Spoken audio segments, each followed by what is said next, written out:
Dicen que todos los padres aman a sus hijas, pero el mío me entregó como si yo fuera basura. Y no lo hizo por necesidad, ni por hambre. Lo hizo por una botella. Una botella sucia, barata, de esas que queman la garganta y destruyen familias. Tenía solo 9 años cuando mi vida cambió para siempre, cuando aprendí que el valor de una niña puede ser menos que el de un trago de licor. Me llamo Magdalena, tengo 73 años y vivo en un pueblo pequeño llamado Valdepeñas, en el corazón de España. Aquí todos me conocen como la abuela del pan casero, pero nadie imagina lo que hubo antes de esta cocina, antes de mis nietos, antes de mi sonrisa tranquila. Porque durante muchos años, yo no supe lo que era reír. Crecí en una casa de adobe con piso de tierra, paredes con grietas y olor a aguardiente desde que amanecía. Mi madre había muerto cuando yo tenía 6, y mi padre, bueno, él simplemente dejó de ser padre el mismo día que la enterraron. Se convirtió en otra cosa. Un cuerpo que caminaba por la casa, que gritaba, que bebía, que dormía en el suelo, y que olvidó que tenía una hija. A los 9, yo ya sabía lavar, cocinar, recoger leña y esconderme. Porque cuando no encontraba más que beber, él me buscaba. No con amor. Me buscaba con rabia. Como si yo fuera la culpable de su dolor. Recuerdo una noche, muy fría, en que me despertó de un grito. Me agarró del brazo, me levantó de la cama y me llevó hasta la puerta. Yo estaba descalza, con la ropa del día anterior. En la entrada de la casa había un hombre que yo no conocía. Tenía una bolsa colgando del hombro y en la mano, una botella. Ahí la tienes, dijo mi padre. Con ella haces lo que quieras, pero dame la botella primero. Yo no entendía. Pensé que era una broma. Pero el hombre me tomó de la muñeca, la botella cambió de mano, y mi infancia terminó en ese instante. No lloré. No grité. Solo me dejé llevar, porque en ese momento no sabía si tenía permiso para resistirme. Mi padre cerró la puerta detrás de mí sin mirar. Y yo fui entregada por un trago. El hombre me llevó en silencio, caminamos largo por un camino de tierra. Nadie me buscó. Nadie preguntó. Era como si nunca hubiera existido. La casa donde me dejaron estaba lejos del pueblo. Olía a humedad, a sudor y a encierro. Fue allí donde empezó el segundo capítulo de mi infierno. La casa a la que me llevaron era oscura, con las ventanas siempre cerradas y las puertas aseguradas con alambre. No había nadie más allí, solo él. Nunca supe su nombre. Me llamaba niña cuando no estaba enojado, y cosa cuando lo estaba. Yo tenía apenas 9 años, pero cada día me sentía más lejos de ser humana. Me obligaba a limpiar, a cocinar lo poco que había, a servirle como si fuera una criada, pero lo peor no era el trabajo. Lo peor era el silencio. El silencio antes de que entrara a la habitación por las noches. El silencio antes de que su sombra cubriera la puerta. Yo aprendí a no hacer ruido, a respirar bajito, a esconder las lágrimas para que no se enojara más. A veces, mientras lavaba los platos sucios, pensaba en mi madre. ¿Qué haría ella si pudiera verme? ¿Lloraría? ¿Me abrazaría? ¿Me llevaría lejos de allí? Pero la verdad era que nadie venía. Nadie me buscaba. Nadie preguntaba por la hija de un borracho. En el pueblo, yo era solo una huérfana más. Invisible. Una noche, mientras él dormía profundamente, borracho como de costumbre, me acerqué a la puerta principal. Tenía miedo, pero algo dentro de mí gritaba que ya no podía vivir un día más así. Intenté abrirla, pero estaba cerrada con cadenas por fuera. Me caí de rodillas. Quise gritar, pero no pude. Solo lloré. Por mí, por la niña que ya no era, por todo lo que nunca viviría. Pasaron meses. Tal vez un año. Perdí la noción del tiempo. No sabía si era verano o invierno, si era martes o domingo. Mi cuerpo crecía, pero mi alma se encogía. Me hablaba a mí misma para no olvidar cómo sonaba una voz. A veces me miraba en un pedazo de espejo roto que encontré bajo la cama. Ya no reconocía a la niña de trenzas que jugaba con piedras en el patio de casa. Pero un día, algo cambió. El hombre salió y olvidó poner la cadena en la puerta trasera. Lo noté tarde, pero no lo dudé. Corrí. Corrí descalza, sin abrigo, con el corazón latiendo como si fuera a estallar. No sabía a dónde iba, solo sabía que tenía que irme. Que si me quedaba, moriría. Tal vez no físicamente, pero moriría por dentro, del todo. Corrí hasta que mis pies sangraron, hasta que el cielo empezó a clarear.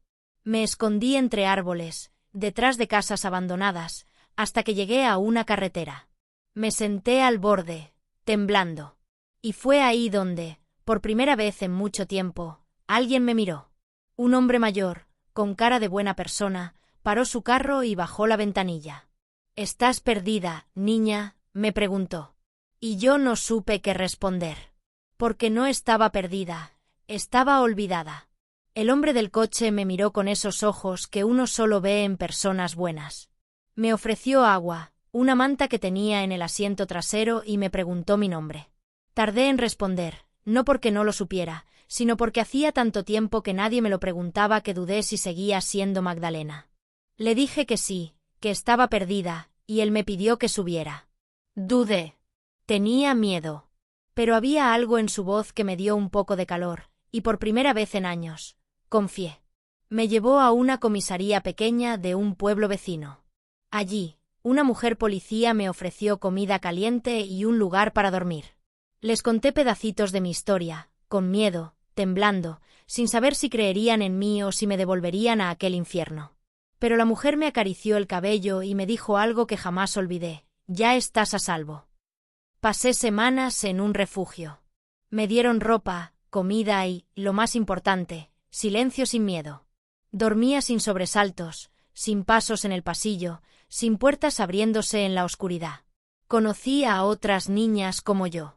Algunas habían sido vendidas, otras abandonadas, otras golpeadas por los que juraron protegerlas. Allí, comprendí que no era la única. Y eso me dolió, pero también me dio fuerza. Una trabajadora social me preguntó si tenía familia. Le dije que no.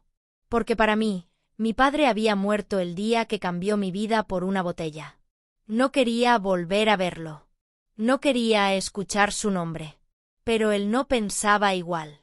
Se presentó en el refugio, gritando, exigiendo que me devolvieran. Decía que yo era su hija, que él era mi padre. Lo escuché desde una ventana y temblé. Pero esta vez no estaba sola. Los responsables del centro llamaron a las autoridades. Explicaron todo, mostraron el informe, y él fue llevado esposado. Me miró una última vez antes de subir al coche patrulla, y en sus ojos no había remordimiento. Solo rabia por no haber podido recuperar aquello que él creía que le pertenecía. Después de eso, me trasladaron a otra ciudad, más lejos. Comencé una nueva vida en una casa de acogida con otras niñas. Aprendí a leer mejor, a escribir, a coser, a tener sueños. La mujer que me cuidaba allí, doña Estrella, me enseñó algo. Más importante que cualquier lección escolar, me enseñó a creer que yo valía. A veces me preguntaban por qué no hablaba mucho. Yo solo respondía que ya había escuchado suficiente gritos en mi vida. Pero por dentro, una semilla de esperanza empezaba a crecer. Tal vez un día, podría ser algo más que la niña que fue vendida.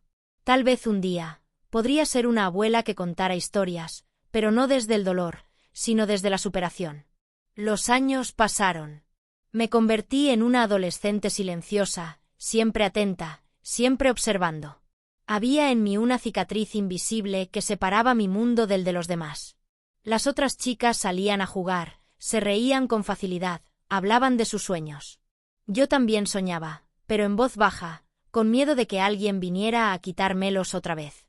Doña Estrella, la mujer que dirigía la casa de acogida, fue la primera en notar que me gustaba escribir. Un día me encontró sentada junto al viejo limonero del patio, con una hoja en la mano y un lápiz mordido. «¿Qué escribes, Magdalena?», me preguntó con su voz suave. Le dije que escribía mi historia. Pero no la triste, sino la que yo quería vivir. Con su ayuda, comencé a estudiar con más fuerza. Terminé la escuela, aprendí a cocinar, a coser, a enseñar a los más pequeños. Me ofrecí como voluntaria para ayudar a otras niñas que llegaban lastimadas, asustadas, como yo lo estuve alguna vez. Me volví una especie de hermana mayor, alguien que no tenía respuestas para todo, pero sí los brazos abiertos para abrazar. Nunca volví a saber de mi padre. Nunca pregunté. Para mí, era un capítulo cerrado, una página que no merecía más tinta. Pero a veces, cuando pasaba cerca de un bar, el olor a alcohol me hacía fruncir el ceño. Me recordaba que hay heridas que no se ven, pero que se activan con los olores, los sonidos, las sombras. A los 22 años, conocí a quien sería el padre de mis hijos. Un hombre tranquilo, trabajador, que me miraba como si yo fuera algo valioso. Al principio, no sabía cómo reaccionar. No confiaba en las palabras bonitas, ni en las promesas. Pero con el tiempo, entendí que el amor no tiene que doler, ni asustar. El amor, el verdadero, te hace sentir en casa. Nos casamos en una ceremonia sencilla. Tuve 2 hijas y un hijo. Los crié con todo lo que nunca tuve: paciencia, ternura, abrazos a medianoche, cuentos antes de dormir. Y nunca les escondí mi historia. Quería que supieran de dónde venía su madre, no para cargar con ello, sino para entender que el dolor no define a una persona. Que se puede renacer, incluso después de haber sido enterrada en el olvido. Ya mayor, me mudé a este pequeño pueblo donde todos me conocen como la abuela Magdalena. Hago pan casero, cuido de mis nietos, y a veces, cuando el sol cae, me siento la mecedora y escribo. No cartas de tristeza, no. Escribo cartas de vida. Porque aprendí que contar la verdad también puede sanar. Pero no te equivoques, detrás de esta mujer tranquila, hay una historia de fuego. Una historia que ahora te estoy contando, no para dar pena, sino para que sepas que incluso si alguien te cambia por una botella, tú puedes volver a valer el mundo entero. Hoy tengo 73 años. Muchos pensarían que con la edad, los recuerdos se desvanecen. Pero hay cosas que el alma nunca olvida. Sin embargo, no guardo rencor. Porque aprendí que el rencor es una jaula, y yo ya estuve encerrada demasiados años. Elegí perdonarme a mí misma primero, por no haber gritado, por no haber corrido antes, por haber sentido culpa por algo que nunca fue mi culpa. Hoy abrazo a mis nietos con fuerza. Cuando me dicen te quiero, abuela, siento que cada uno de esos abrazos borra un poquito del dolor que alguna vez viví. Cocino pan con amor, escucho la radio antigua que aún conservo desde que llegué aquí, y miro por la ventana cada tarde agradeciendo por haber escapado, por haber tenido una segunda oportunidad. Muchas personas me preguntan por qué decidí contar mi historia ahora. Y la respuesta es simple, porque sé que hay muchas Magdalenas por ahí. Niñas, adolescentes, mujeres adultas que aún creen que no valen nada, que fueron traicionadas, cambiadas, abandonadas. Yo estoy aquí para decirte que tú vales. Que aunque te hayan tratado como algo desechable, tú puedes reconstruirte. No fue fácil. Hubo días en los que no quería despertar. No entendía por qué me había tocado esa vida. Pero hoy entiendo que sobrevivir ya fue una victoria. Y que contar lo que viví, con dignidad, es mi forma de luchar por otras que aún no encontraron su voz. Si tú estás viendo este vídeo hasta aquí, quiero que sepas que no estás sola. Este canal no es solo de historias, es un refugio. Un rincón de la red donde las heridas no se esconden, pero tampoco se glorifican. Donde las abuelas como yo compartimos lo que duele, sí, pero también lo que nos salvó. Déjame un comentario si alguna vez sentiste que no valías nada, y si hoy estás luchando por cambiar eso. Y si puedes, suscríbete al canal. No para que yo tenga números, sino para que más personas encuentren estos relatos, y tal vez, encuentren también un poco de esperanza. Porque si esta historia llegó hasta ti, tal vez no sea casualidad, tal vez sea el momento de sanar. Gracias por escucharme, por dejarme entrar en tu casa por un ratito. Y recuerda, tú no eres lo que te hicieron, tú eres lo que decides ser después de todo.